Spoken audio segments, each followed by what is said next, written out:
So the latest WTF from the orange guy is that he's now threatening to close the Strait of Hormuz. Like, really? What?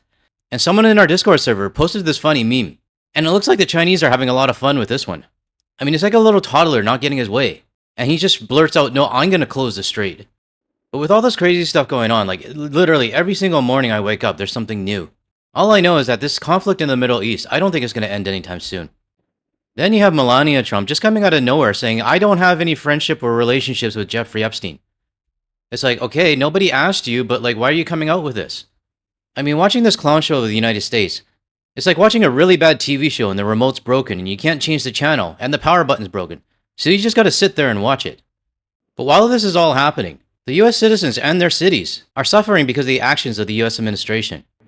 I'm not saying I have sympathy for these cities. And in fact, as the days go by, any sympathy I had for the United States is quickly going out the window.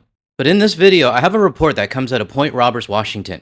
A place that I'm all too familiar with, because I used to pick up packages there. If you don't know much about Point Roberts, it's a bit of a unique place. Because in order to get to Point Roberts, you have to go through Canada. And in all honesty, I don't even think the orange guy knows that Point Roberts exists. So we'll go through this article, and towards the end, I have some stats that I think everybody's gonna like. So the article's titled, More than a year after the orange guy took office, tourists still haven't returned to Point Roberts. Now I'll read the whole article for everyone because it seems like some of you actually enjoy me reading it out, especially if you're not actually watching my video, but just listening. And if this is the first time you're seeing any of my videos and you want to hear more from a Canadian and international perspective, hit that subscribe button so you're notified of my future videos. And if you're new here and you hear a cat, it's most likely going to be mine, so don't go searching around your house for yours. Alright, let's get started. Rows of colorful rubber ducks stare out from the shelves of a small store tucked inside a mall in British Columbia, looking startled with wide eyes and open beaks. The Rubber Duck Museum not long ago was an attraction in the American exclave Point Roberts, is now a destination for Canadian visitors after closing its Point Roberts location and reopening in Tsawwassen, British Columbia in December. Glass cases display icons in toy duck history, including a cloth mallard on wheels from 1911.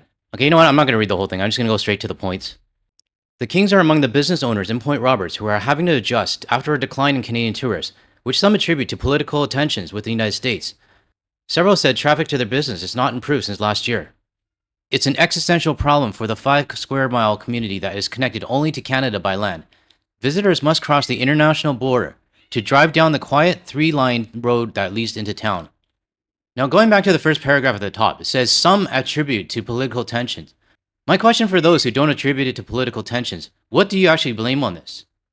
Because as you say, it hasn't improved since last year, and there's only one thing that changed last year. Now, I've been to Point Roberts quite a bit, mainly to pick up packages. If I was too lazy to go all the way to Blaine, I would just make the package arrive in Point Roberts. But whenever I do my package runs, I would either just go there, quickly pick it up, and then head back over the border. Or pick it up, and then like maybe have lunch or coffee there, get something from the grocery store, and then come back.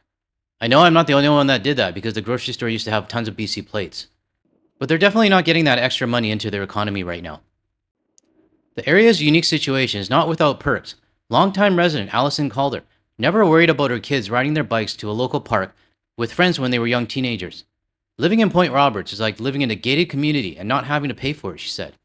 Yeah, unfortunately now, the people that run the gate for you, CBP, are a bunch of assholes. Recent years, however, have exposed some of the exclave's vulnerabilities, particularly those whose livelihood depend on the visitors. During the COVID-19 pandemic, residents endured a 19-month-long border closure with only an emergency foot service to get to Bellingham. We never really came back from COVID, said Nick Kaninsky, owner of the Kaninsky Reef, a pub on the Point's waterfront. I think people got out of the habit of coming here. Last year, another shift took hold. Federal data shows that nearly 24% decline in personal vehicles crossing the border into Point Roberts between June and August of 2025, compared with the same months the previous year. Summer tourist season is peak time for many Point Roberts businesses. Now back to what he said about people getting out of the habit of coming here. I can speak for my own personal self. I mean, the habit didn't take too long. For me personally, I used to go to Blaine more often.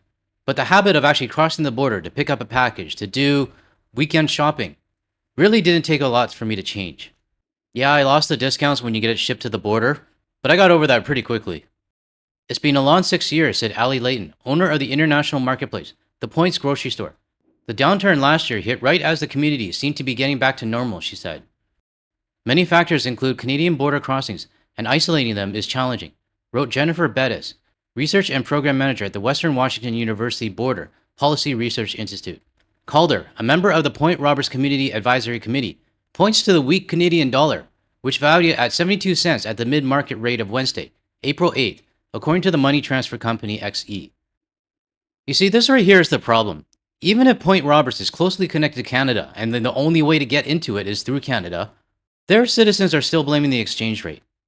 It might be 72 cents right now, but the dollar has been lower than that in the past, and we still came across the border to fund your economy. And I really hate it when they point to the exchange rate as the reason. I mean, why not talk to a Canadian and find out why they're not coming down? Instead of automatically assuming that it's going to be exchange rate or weather or some reasoning that you think we're not coming down. The US exceptionalism that they're showing also includes the assumption that they know why we're not coming to the United States. I don't know who this Calder person is, but thank you for refilling my US boycott and reinforcing why I don't want to go to Point Roberts anymore. And if some people are going to say, oh, she's just one person, well, my response to that, get a better representative. Through the committee, Calder receives reports on county gas tax revenue for Point Roberts, and her data shows that the fund dipped when the Canadian dollar fell around 2015. That indicates fewer Canadians driving down to take advantage of cheaper American gas. British Columbia got rid of its carbon tax on fuel in April 2025, likely making a dent in Canadian visits to US pump stations. In Calder's eyes, the exchange rate and the lack of infrastructure and housing are Point Roberts' biggest issues. Now, I'm just going to come out and say it. I think Calder's a Republican. And I'm pretty sure many of you watching this right now believe the same thing as well. Others believe poor relations between US and Canada, following the antagonistic comments and hardline policies from President Orange Idiot, are more significant. Now, this paragraph here is closer to the truth than whatever Calder has said. When Tamara Hansen, owner of the cafe and restaurant in the Exclave, first moved to Point Roberts in 2000, the Canadian dollar was low, valued at 66 cents US by the end of the year, according to XE. Even so, she recalled the area had 7 restaurants at the time compared to 4 now. Kinda negates Calder's excuse on the exchange rate, doesn't it? Hansen, who is originally from Canada, said her number of customers went down almost immediately after the new US president administration took over. She's spoken to Canadians, including friends and family members, who are now afraid of being accosted crossing the border. Finding employees in Point Roberts is also difficult because of a shortage of young people and a difficult rental market. So Hansen keeps her business open during the slow winter months to retain staff. Normally, she saves money from the summer to get through the down period. Business last summer was okay, but there was nothing to save, she said. She's planning events and hosting weddings to try to bring in more revenue this year, but running her restaurant continues to be a struggle. I put myself in a predicament where I have to make it up this year, Hansen said. And if I don't, there are going to have to be some hard decisions to make. Now, we already know that businesses right across the border from British Columbia are already closing. There was that Minted Method clothing store in Bellingham that I featured. And unfortunately, they had to close down, and this is what they posted last year. This is a hard post to write, but it's the truth. We're a small shop in a border town, and we didn't realize how much we relied on our Canadian shoppers until they weren't here. Then you have point-to-point parcel, which I used occasionally. They also had to close down last year as well. And these guys are in Point Roberts. And last example, Cora's Corner, who was a restaurant, I think. No, a gift shop. They also had to close down last year as well. There's got to be thousands of permanently closed businesses because of what's going on right now. And some of them we probably shopped at. But at least for me, I mean, out of these examples that I listed out, Point to Point was the only one I used to frequent. And yeah, it's kind of sad that they're gone, but I don't need them anymore. The demographic shows home buyers in Point Roberts are also changing, said Daniel Schrader, owner of the Boundary Bay Realty in Exclave. In past years, at least half of his clients were Canadian, he said. He noticed a steep and sudden drop in those buyers that seemed to come at the same time as a movement to Canadian domestic products as US tariffs took hold last year. They seemed to come at the same time as our boycott, also at the same time when the president took office. Such a mystery. Some prospective buyers, both Canadian and American, have told Schrader they're no longer interested because they are worried about the harassment crossing the border. Real estate is a cyclical business, Schrader said, so there will be good times and there will be tough times, and I feel this may be a tough time for the foreseeable future. Calder and fellow resident D. Go believe the Point has to redirect its focus more towards advertising to potential American visitors rather than Canadians. Go grew up in Squamish, British Columbia between Whistler and Vancouver, and says she witnessed the area's transition towards tourism. I feel like I lived this once already in my lifetime, she said, and we can do great things here. We just need to get a plan together. I have a question for Go though. When did you actually already live this? And when have you actually experienced this? Were you alive during World War II, I guess? Because other than that, there's nothing like this has happened before. You cannot compare what we're going through right now to COVID, to 9/11, to any natural disaster that has happened. So unless you can build a bridge from, like, say, Bellingham to Point Roberts and get people into your little gated community, I don't think any plans are going to work. I'm just saying the cold hard truth. Because I am one of your target audience that you're trying to get back. That plan will take time. In the meantime, Cora's Corner, which I showed earlier is now closed, was one of the last two businesses that didn't make it through the year. The Kings still hope to reopen it at some point, Neil King said. The store is named after their daughter, Coraline. Coraline loved talking to customers and picking out rubber ducks for them, Neil King said. It's one of those things that you really don't know how much it means until it's gone. You know, whenever someone says that, it reminds me of that song, how does it go? You don't know what you got until it's gone. Yeah, let's try to see AI replicate that. Yeah, I know, it's cringe. Like, I don't know how many times I've heard that, and usually it's said after the business is closed. But Neil King also owns that rubber duck company, and they moved to Tsawwassen Mills, which is a smart idea if you ask me. If Canadians are not going to go to you, you go to them. And Tsawwassen Mills is not that far. I mean, it's what, maybe a 10-minute drive from the Point Roberts border, maybe even less?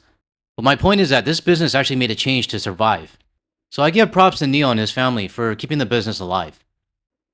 Now, getting back to Point Roberts and its location, they're in a really tough situation. I mean, look at them. Yeah, if you want to get a Point Roberts, unless you're going to build a bridge, you have to go through Canada. You have to go through, like, South Surrey, White Rock, Delta, and then you're at Point Roberts. I don't know many US citizens are actually going to do that just to go to Point Roberts. But last year, when Point Roberts really started showing their victim story, I remember there was... what was that guy's name? I can't remember. But they were asking for help from Delta, a Canadian city, in Canada, because they felt they were more Canadian than US citizens. But the problem there is that they still are a US city. Sure, they might get their water and power from Canada, but they are still... Hey, get off the table. But they are still part of the United States. And any problems that they're having right now, they're going to have to go to Washington, D.C. for that. But when you have citizens like whoever this Calder person is, continuing to blame the exchange rate, I wouldn't want to help citizens like that anyways. Because I believe Point Roberts is neutral. Half Democrats, half Republicans. And I would not want to help that side that basically caused all of these problems. So to Point Roberts, I send my thoughts and prayers. Now I do want to share some stats from this article from The Travel. It's titled, Nearly half of Canadians send a message to the United States as Canada's travel boycott stays elbows up.